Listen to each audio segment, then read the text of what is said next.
Kisah ini bermula apabila aku mula tertarik dengan barang-barang antik, kepunyaan arwah nenek di kampung. Jadi sebelum pulang ke rumah di bandar, aku membawa pulang sebuah striker antik tanpa pengetahuan ibu ayah yang tinggal di rumah arwah nenek. Kejadian atau pengalaman itu terjadi di rumah aku selepas aku membawa pulang striker antik itu. Nak dijadikan cerita, di suatu senja, aku terbangun dari tidur. Aku tergesa-gesa mencapai cermin mata dan berhasrat menuju ke dapur.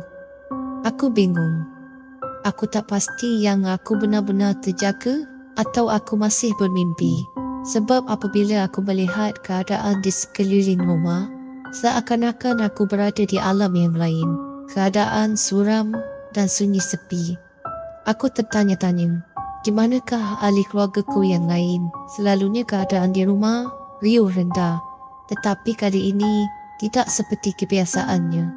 Sedang aku mengelamun, aku terdengar bunyi dari arah dapur. Dan pada ketika itu, aku melihat seorang wanita berbaju kurung merah, berselendang, berjalan dengan lembut dan lemah gemalai. Aku meneliti setiap perincian yang aku nampak. Wajahnya putih bersih, rambutnya yang separuh pendek paras bahu, dan senyumannya sangat memukau. Wanita yang aku lihat itu boleh dikatakan sempurna kejadian rupa parasnya. Aku tersentak dan tertanya-tanya dari mana datangnya wanita ini. Setahu aku, rumah aku sudah berkunci. Macam mana ahli keluarga yang lain tidak sedar kehadiran wanita asing di dalam rumah ini? Sekali pandang, wanita ini terlihat sangat aneh di mataku. Seolah-olah wanita ini berpenampilan seperti orang-orang lama zaman dahulu. Rumahku sunyi sepi dan aku cuba menjerit membagi nama ahli keluargaku yang lain. Tetapi tiada jawapan. Wanita itu hanya merenungku dengan pandangan yang tajam tetapi tersenyum. Perasaan aku pada ketika itu seram, tapi jiwa aku sangat tenang ketika melihat wanita itu. Aku cuba bertanya wanita itu tentang asal-usulnya. Wanita itu menjawab yang dia tinggal di dalam striker antik. Aku rasa nak ketawa. Mustahil seorang wanita boleh tinggal di dalam striker antik. Fikirku mungkin wanita ini cuba untuk bersandiwara. Tetapi jika difikirkan balik, akhirnya aku faham dan mengerti apa maksud wanita itu. Aku teringat yang makhluk-makhluk jin juga salah satu makhluk yang suka menghuni barang-barang lama atau barang antik. Sekarang aku menyesal kerana mengambil barang yang bukan kepunyaan aku. Wanita itu tetap berdiri di hadapanku. Aku cuba bertanya, apa yang seharusnya aku lakukan untuk wanita itu balik ke tempat asalnya. Wanita itu menyuruhku untuk menghantar semula striker antik yang aku ambil ke tempat asal. Sebab dia lebih suka tinggal di tempat yang lama dari tempat yang sekarang. Selepas itu, perempuan itu senyum dan perlahan-lahan memusingkan badan, berjalan ke arah dapur dan menghilangkan diri. Saat itu, aku dapat merasakan tubuhku seperti digoncang dengan kuat. Aku tersedar dan melihat aku dikelilingi oleh ahli keluarga. Mereka mengatakan yang aku menjerit dan menangis waktu tidur. Aku tak menceritakan apa yang berlaku. Aku cuma menunggu hujung minggu untuk balik semula ke kampung halaman, rumah arwah nenek. Ibu dan ayah terkejut melihat aku pulang secara mengejut dan melihat aku membawa striker antik kepunyaan arwah nenek. Setelah aku jujur tentang apa yang berlaku, aku dinasihatkan supaya tidak mengulangi lagi perbuatan itu.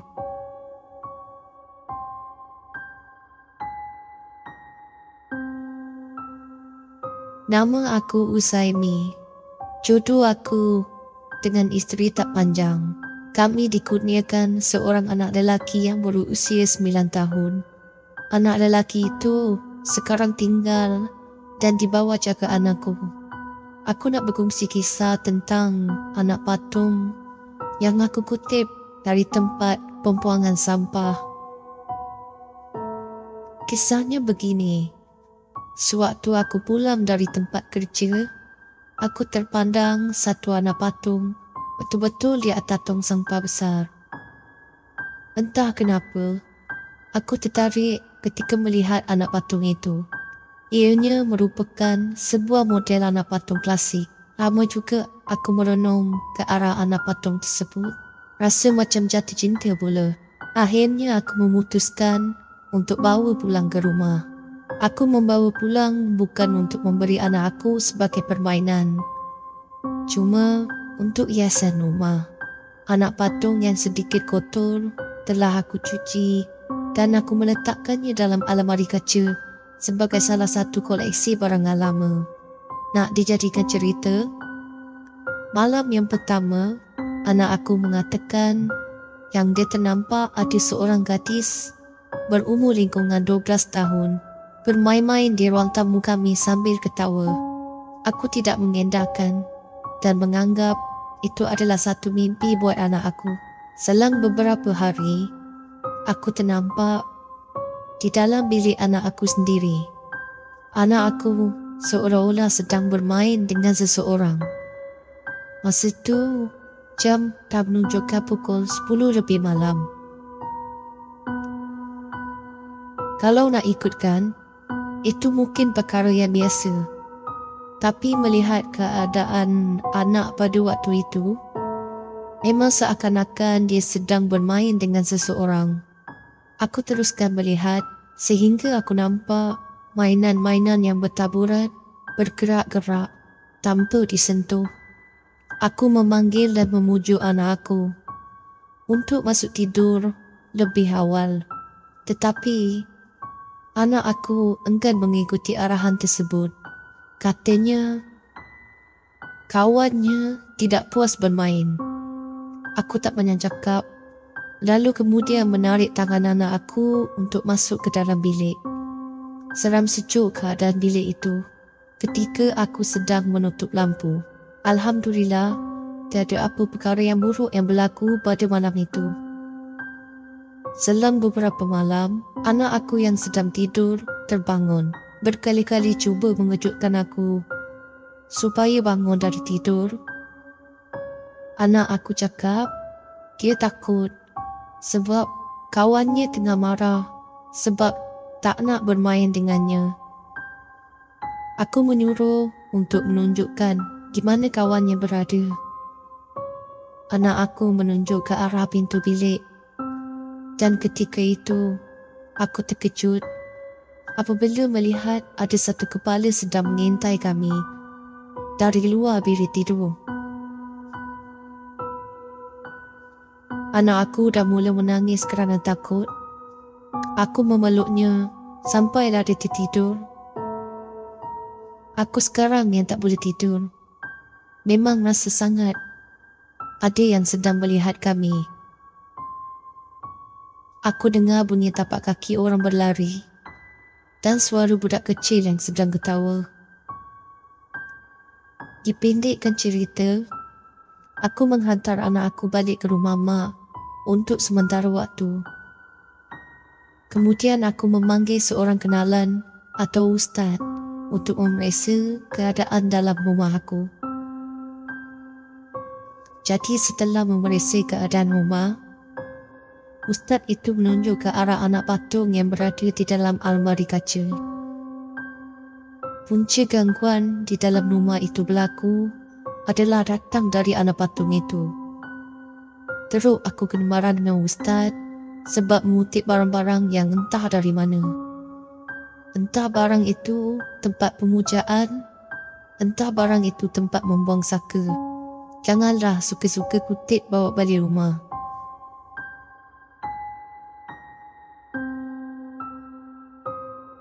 Sejak kematian atuk aku dan mak telah disuruh untuk tinggal di rumah arwah atuk buat sementara waktu Sebabnya rumah arwah atuk tak boleh dibiarkan kosong beberapa hari. Entahlah, aku pun tak tahu sebabnya. Dan dalam keluarga atuk cuma ada 3 orang anak, termasuk sekali dengan mak. 2 orang adik-beradik mak ada perkara yang perlu diuruskan untuk beberapa hari. Barulah mereka akan balik dan tinggal di rumah arwah atuk. Aku nak kongsikan pengalaman sewaktu berada di rumah atuk. Duduk di kampung memang seronok. Suasananya tenang dan berdekatan dengan hutan. Nak dijadikan cerita, hari kedua aku tinggal di rumah itu, aku dah mula rasa tak selesa. Rumah arwah atuk ni ada sebuah jam yang besar, jam antik, pusaka turun-temurun. Aku tidur berasingan dengan mak sebab aku yang minta. Sebab bilik yang mak tidur, katilnya kecil. Jadi aku tidur di bilik yang lain. Bilik yang aku tidur, kalau buka pintu bilik, memang menghadap betul-betul ke arah jam itu. Sebab apa aku cakap tak selesa? Sebab apabila malam tiba, aku perasan seolah-olah dalam kegelapan di ruang tamu, aku nampak seperti seseorang sedang duduk cangkung di sebelah jam antik tersebut. Untuk pengetahuan para pendengar, jam antik itu akan berbunyi bermula pukul 12.30 malam dan selepas itu 2 jam sekali. Sambung cerita tadi, setelah nampak susuk tubuh yang sedang mencangkung di sebelah jam, aku berpaling menghadap ke arah yang lain. Belakang badan aku terasa panas, seperti ada bara api yang sedang terbakar. Dan aku dapat rasakan seperti ada seseorang sedang berdiri di belakang aku. Aku tak berani menoleh. Aku memejamkan mata rapat-rapat sampailah aku tertidur. Entah macam mana, selepas itu aku terbangun sebab bunyi jam yang bising.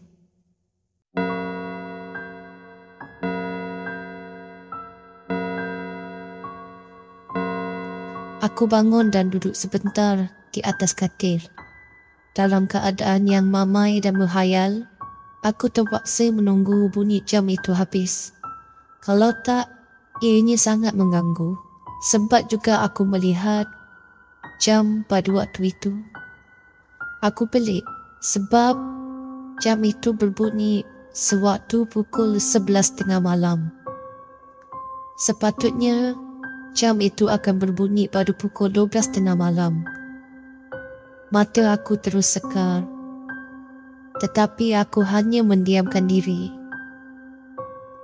Tiba-tiba aku terdengar selang dari bunyi jam antik, ada suara orang sedang menangis.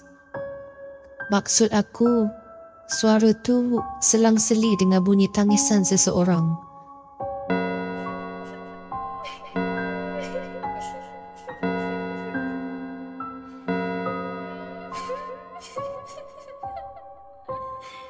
Seram sejuk aku dibuatnya.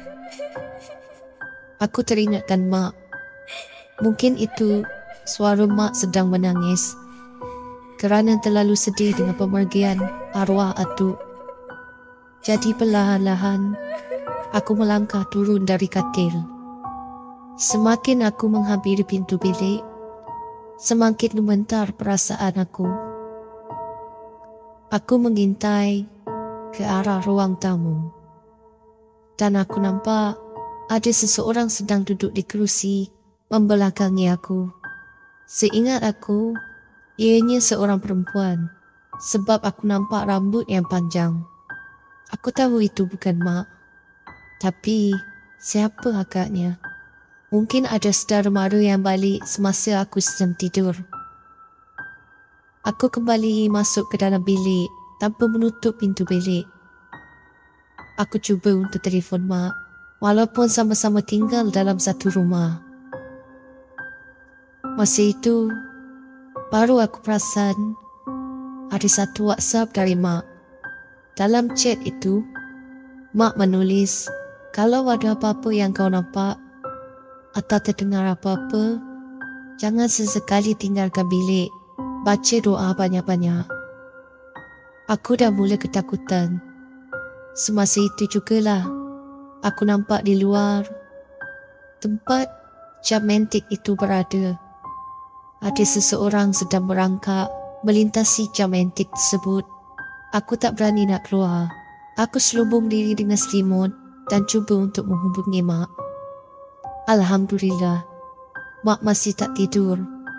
Tapi aku dapat dengar mak menjerit dan seperti menghalau sesuatu. Kemudian mak membuka lampu di dalam rumah dan mengajak aku tidur bersamanya di dalam satu bilik.